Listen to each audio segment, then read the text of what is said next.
So this is Luxor Museum, statue of Akhenaton. He was the father of Tutankhamun and the husband of Nefertiti, and he ruled over Egypt for about 17 years during the 18th dynasty. They did a genetic study on Akhenaten's mummy.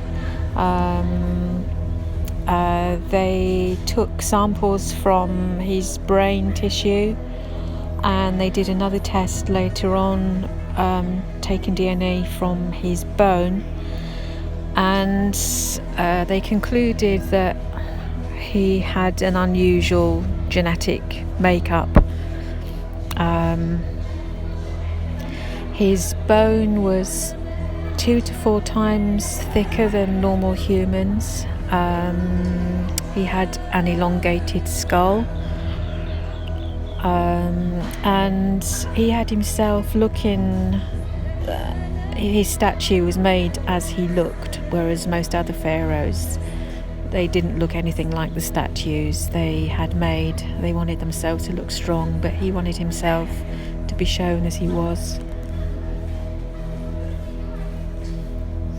According to Egyptian mythology, Akhenaten descended from the gods during the time of Zep-Tepi, and researchers say this is actually a historical period that can be traced back to 36,400 BC, something like that.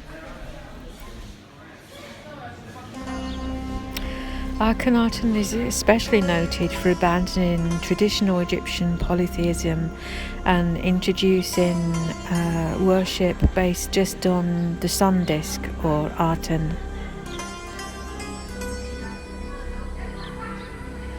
He only allowed one emblem, which was the sun emblem, with strange arms or rays pointing downwards, to be left to be used.